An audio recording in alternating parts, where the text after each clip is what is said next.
Can you paint us a picture here? We're not clear exactly what happened. We've seen the statements from Apex Mining. A lot of their employees, yun yung mga natrap, yun yung mga hinahanap ngayon. They have said, nasa labas po ng minahan, ng mismong minahan, yung nagyari, yung landslide. But we would just like to know if you have any idea, can you give us the context? Gaano kalayo po ba dun sa actual mine site yung nagyari? Is this the first time na nagyari tong ganitong landslide sa area na yon? Actually, the Barangay Masara is a mining site of Apex Mining. Yung the whole barangay na yan, mining area yan ng Apex Mining. The landslide, of course, no, bar down kasi the tunnel, but the landslide happens in the outer space of the mountain. Yung landslide area, yung zone 1, doon yun sa area ng may barangay hall. And then within the vicinity site of the barangay hall, meron doong parang parking area ng mga service buses na nagpro-provide ng sa mga empleyado na hatid sundo sila. So doon po pumupunta yung mga magsisiuwi na ng mga employees na galing sa tunnel. Kasi po 24-hour operation yung Apex Mining. So there are 3 shiftings. Yung ng mga biktima na yon ay katatapos ng shifting nila kaya pauwi na sila. So meaning, klaruhin lang natin, Edward, yung buong barangay na yon, ang meron lang doon is yung mine operations, kumbaga.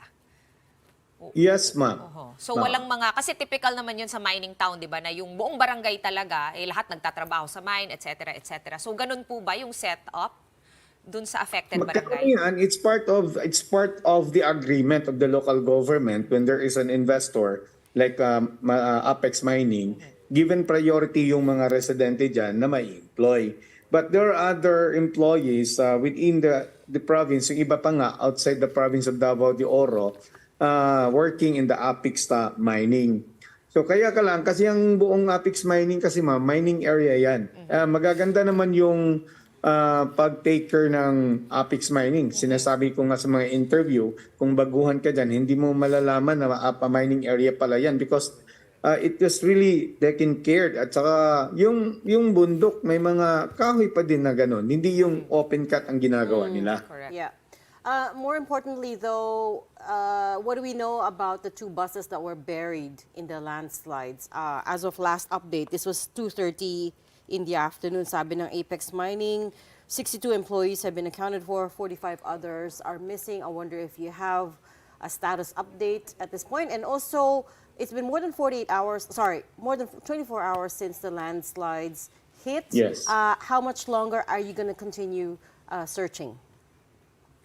Well, in as much as the rescue operation is concerned, the incident command chairman in the person of Congressman Attorney Roel Peter Gonzaga, because the Barangay Masara belongs to the municipality of Maco and that belongs to the 2nd district.